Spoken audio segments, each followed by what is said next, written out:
ভারতের পশ্চিমবঙ্গের হুগলি জেলায় অবস্থিত একটি ছোট্ট ঐতিহাসিক সুন্দর শহর চন্দননগর, যেখানে একটা সময় ফরাসিদের উপনিবেশ ছিল। এখানকার রাস্তাঘাট, অলি গলি সব কিছুতেই ইতিহাসের ছোঁয়া পাওয়া যায়। একটা সময় বিভিন্ন বিপ্লবীরা এই চন্দননগরেই আশ্রয় নিয়েছিলেন। এখানকার জগদ্ধাত্রী পুজো, জলভরা সন্দেশ এবং বিখ্যাত স্ট্যান্ডঘাট, যেখানে ঘুরলে আপনার একটা দিন বেশ ভালো কাটবে। চলুন আজকে আপনাদের সকলকে নিয়ে ঘুরে আসি এই সুন্দর ঐতিহাসিক শহর চন্দননগর থেকে।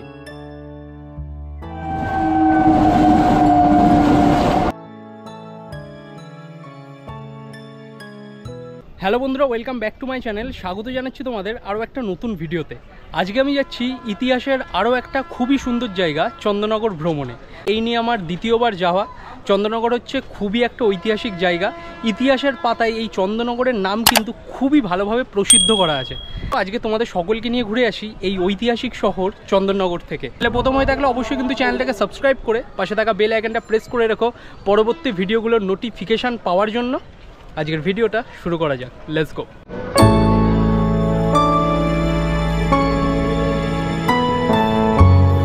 সময় এখন প্রায় বেলা 12টা বাজতে গেল, আর আমি পৌঁছে গেছি হুগলি জেলার অন্যতম ঐতিহাসিক শহর চন্দননগর রেলওয়ে স্টেশনে।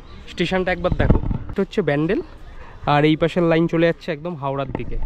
তা চলো স্টেশনের বাইরে যাই, এবং প্রথমে আমি যাব হচ্ছে চন্দননগরের অন্যতম সুন্দর একটা জায়গা রাজেশ্বরী যে মাতা মন্দির আছে, জগদ্ধাত্রী পুজো হয়, ওইখানে আগে যাব, সেইটা আগে তোমাদের দেখাবো। তারপরে ওখান থেকে স্ট্যান্ডঘাটের দিকে যাব। এখন চন্দননগরের একটা পাড়ার মধ্যে থেকে হেঁটে চলেছি রাজেশ্বরী মাতা মন্দিরের দিকে। মানে যেহেতু আমি সিঙ্গেল আছি না, সেই কারণে তোমার রিজার্ভ করতে হবে, আর রিজার্ভে মোটামুটি অনেক টাকা চাইছে। রাজেশ্বরী মন্দির হচ্ছে চন্দননগর স্টেশন থেকে বেশ অনেকটা দূরে, তাই এই পাড়ার মধ্যে থেকে হাঁটছি। একদম মেন রাস্তায় উঠবো, তারপরে ওখান থেকে কোনো একটা টোটো কিংবা অটোর মাধ্যমে পৌঁছে যাবো সেই মন্দিরের দিকে। আর পাড়াটা দেখো কি সুন্দর, একদম শান্ত স্নিগ্ধ এখানকার পরিবেশ।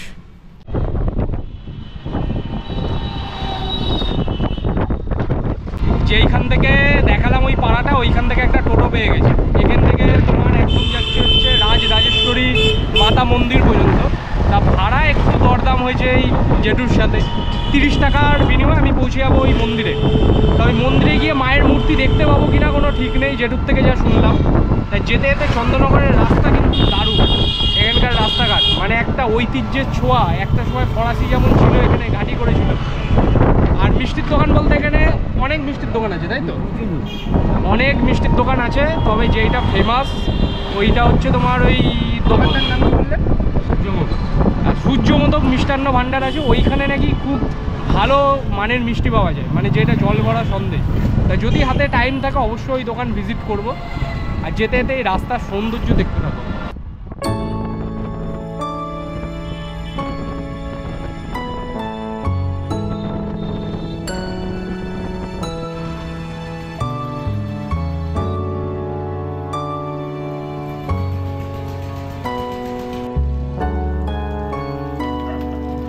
তোমাদের দেখালাম চন্দননগরের অন্যতম সুন্দর একটা জায়গা রাজেশ্বরী মাতা মন্দির। বর্তমানে এখানে মূর্তি রাখা নেই, তাহলে তোমাদের মূর্তির দর্শনটা দিতে পারতাম। তাই এখন আমি যাচ্ছি একদম স্ট্যান্ডঘাটের দিকে। এই রাস্তা বরাবর সোজা হাঁটলে আমি পৌঁছে যাব একদম চন্দননগর স্ট্যান্ডের দিকে। আর চন্দননগর এত পুরনো ঐতিহাসিক একটা জায়গা, এইখানে কিন্তু প্রচুর পুরনো দিনের ঘরবাড়ি দেখা যায়। কত বহু বছর পুরনো বাড়ি।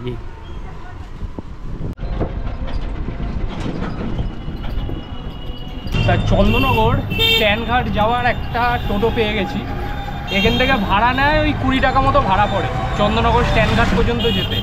আর এই যে পাড়াটার মধ্যে আমি এলাম, এই পাড়াটাতে এত পুরনো দিনের বাড়ি আমার চোখে পড়লো, মানে মনেই হচ্ছে যে একটা ঐতিহাসিক ব্যাপার এইখানে। যারা চন্দননগর থেকে আমার ভিডিওটা দেখছো অবশ্যই কমেন্ট বক্সে জানাবে চন্দননগরের কোন জায়গা থেকে আমার ভিডিও দেখছো।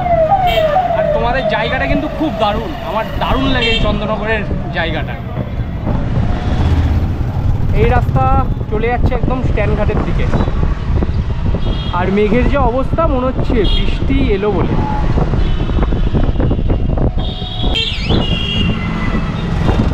স্ট্যান্ডঘাট যাওয়ার আগেই না একটা জায়গা পড়ে লাল দিঘি বলে, ওইখানে একটা টাইমে ফরাসিদের দুর্গ তৈরি হচ্ছিল ওইখানে। তা হ্যাঁ, এখন কিছুই নেই। এইটাই হচ্ছে লাল দিঘি।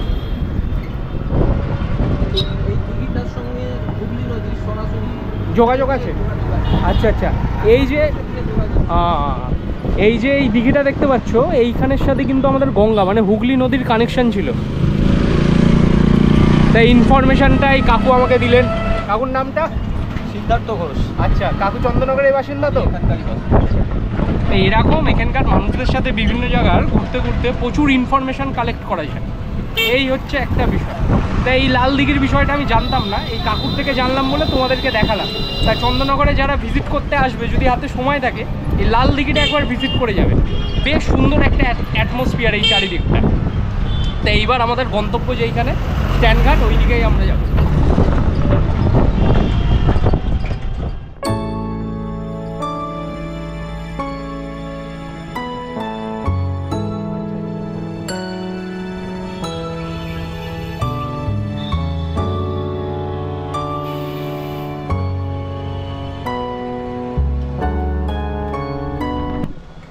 এই মুহূর্তে আমি বসে আছি চন্দননগর একদম স্ট্যান্ডঘাটে।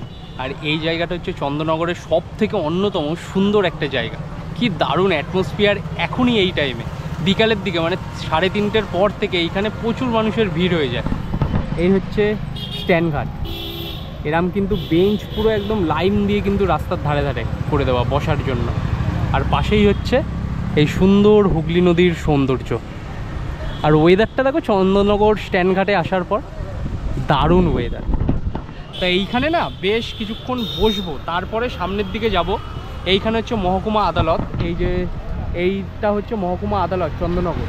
পাশেই হচ্ছে চন্দননগর কলেজ, মিউজিয়াম, এখানে চার্চ, সব কিছু তোমরা এই চন্দননগর স্ট্যান্ডঘাটেই দেখতে পাবে।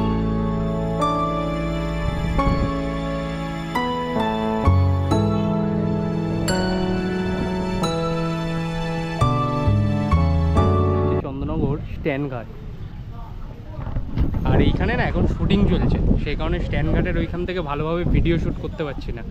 আর গঙ্গার সৌন্দর্য এখান থেকে দেখো কি দারুণ লাগছে। জোয়ার চলছে যেহেতু, সেই কারণে আরও সুন্দর লাগছে গঙ্গাটাকে।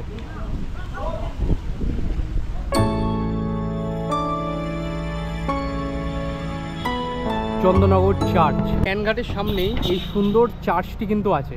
এটি স্থাপিত হয়েছিল 1691 খ্রিস্টাব্দে। এই চার্চ স্থাপিত হয়েছিল। এইখানে হচ্ছে তার সব কিছু কিন্তু লিখে দেওয়া আছে। স্ট্যান্ডের ওইখানে না ভিডিও ঠিকমতো করতে পারলাম না এই মুহূর্তে, কারণ ওখানে না একটা বাংলা সিরিয়ালের শুটিং চলছে। ওই কুসুম নাকি সিরিয়াল আছে, ওই সিরিয়ালের শুটিং হচ্ছে, সেই কারণে ওখানে ভিডিও করতে পারছি না। তাই এই চার্চের সামনে এসছি তোমাদের। এই চার্চটা খুব সুন্দর কিন্তু, চন্দননগর চার্চ। তা এখন আমি চন্দননগরের এই সুন্দর পাড়াটার এই দিক থেকে যাব, তারপরে এখান থেকে হাঁটতে হাঁটতে চন্দননগর স্ট্যান্ডের দিকে যাব।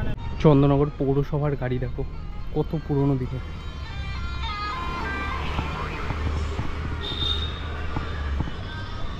যে রাস্তাটা দিয়ে আমি যাচ্ছি, এই রাস্তায় আমি আগেরবারও এসেছি। এই চন্দননগরের এই রাস্তাটা কিন্তু খুব সুন্দর। এই রাস্তাটা, এই যে চন্দননগর পৌর প্রতিষ্ঠান, মিউনিসিপাল, এইটা। এই রাস্তার পাশেই সুন্দর একটা প্রাঙ্গণ আছে, এখানে ক্রিকেট প্র্যাকটিসও হয়। এই মাঠটার নাম আমি জানি না, কেউ যদি জেনে থাকো অবশ্যই কমেন্ট বক্সে কিন্তু ওপিনিয়নটা জানিও। তা চন্দননগর হচ্ছে একটা সময় ফরাসিদের ডেরা ছিল, নাম ছিল তার ফরাসডাঙ্গা। এই চন্দননগরে প্রচুর ফরাসি দেখা যায়, কিন্তু অনেক ফরাসি কিন্তু এখনও পর্যন্ত এই চন্দননগরে আছে। তাই এই চন্দননগর ফরাসির সাথে কিন্তু মানে ফ্রান্সের সাথে কিন্তু খুবভাবে কিন্তু কানেক্টেড।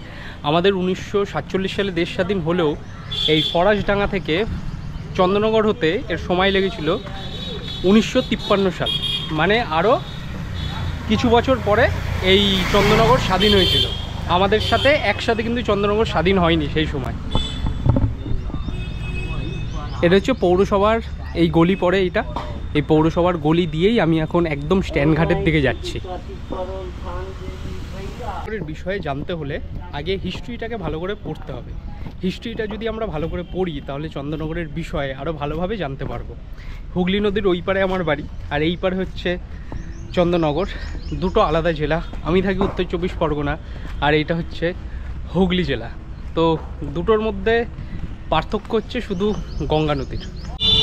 চন্দননগর একদম স্ট্যান্ডঘাটের সামনেই এই বহু পৌরাণিক এই বাড়িটি পড়ে। এই বাড়িটি ছিল বিশ্বকবি রবীন্দ্রনাথ ঠাকুর ও ঈশ্বরচন্দ্র বিদ্যাসাগরের স্মৃতি বিতাড়িত সান্নিধ্য পাতাল বাড়ি। 26শে সেপ্টেম্বর চন্দননগর পৌর নিগম এই বাড়িটার দখল নিয়ে নিয়েছে। এটা হচ্ছে সেই পাতাল বাড়ি, একদম গঙ্গার সাথে কানেক্টেড রয়েছে এই বাড়ির অন্দরমহল। তা আমি ঠিক এখন চন্দননগরের পাতাল বাড়ির একদম সামনে দাঁড়িয়ে। এই পাতাল বাড়িটা দেখো, ঈশ্বরচন্দ্র বিদ্যাসাগর এবং বিশ্বকবি রবীন্দ্রনাথ ঠাকুর এই বাড়িতেও কিন্তু কোনো এক সময় ছিলেন। এই সেই পাতাল বাড়ি চন্দননগরে।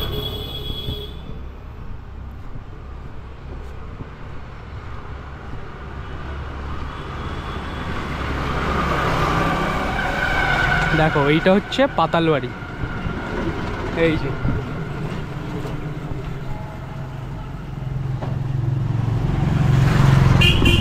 এই পাতাল বাড়ি এখন প্রায় খুবই বাজে অবস্থায় রয়েছে। চারিদিক থেকে বন জঙ্গলে ঘিরে রয়েছে এই পাতাল বাড়ির। একটা সময় এই পাতাল বাড়ির বহু ইতিহাস ছিল, কারণ বিশ্বকবি রবীন্দ্রনাথ ঠাকুর এবং ঈশ্বরচন্দ্র বিদ্যাসাগর এই বাড়িতেই ছিলেন, কোনো এক সময় কাটাতেন।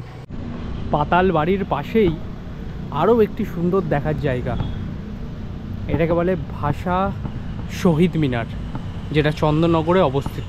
চন্দননগরের এই স্ট্যান্ডঘাটে একটা জিনিস আমার খুব ভালো লাগে, এখানে প্রত্যেকটা গাছের ওপর না তোমরা বিভিন্ন স্ক্যানার দেখতে পাবে। তোমরা যদি স্ক্যান করো তাহলে তোমরা বুঝতে পারবে এই গাছের নাম কি, এই গাছের বয়স কত, কবে এই গাছ বসানো হয়েছিল, এভরিথিং সব কিছু জানা যায়। মানে গাছের বিষয়ে আমরা সব জানতে পারবো এইখানে।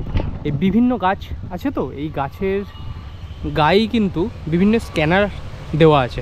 আমাদের মানুষদের চেনার জন্য তো ভোটার আইডি কার্ড, কত কিছু আছে, Aadhaar card, PAN card, driving licence, passport, কিন্তু গাছের পরিচয়পত্র এই চন্দননগরে এসেই কিন্তু দেখা যায়।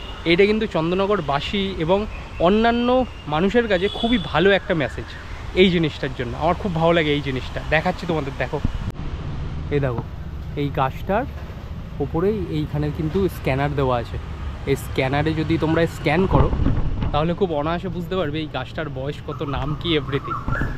আর এই যে বলছিলাম ভাষা শহীদ মিনার, এইখানে কিন্তু তার সব বিষয়বস্তু দেওয়া আছে।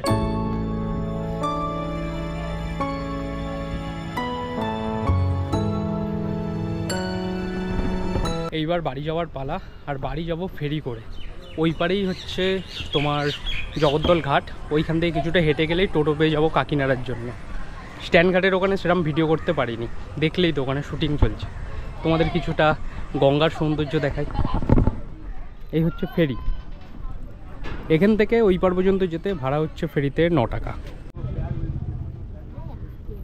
চন্দননগরের ভিডিওটা করব তেমনভাবে কিন্তু আজকে হয়নি, আজ সব কিছুই প্রায় খাপছাড়া লাগে।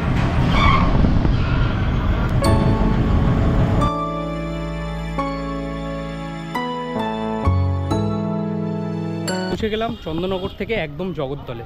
ফেরি সার্ভিসের কিছুটা মুহূর্ত তোমাদের দেখালাম। আজকে না মেঘলা ওয়েদার এই টাইমে, ওই জন্য ভিডিওটা সেরকম এলো না। আজকের ভিডিওটা যেমনই হোক, তোমাদের যদি ভালো লেগে থাকে কিংবা খারাপ লেগে থাকে অবশ্যই পাশে থেকো, সাবস্ক্রাইব করে বেল আইকনটা প্রেস করে। দেখা হচ্ছে পরের ভিডিওতে। সকলে ভালো থেকো, সুস্থ থেকো, টেক কেয়ার। আজকের জন্য টাটা ফ্রম জগদ্দল।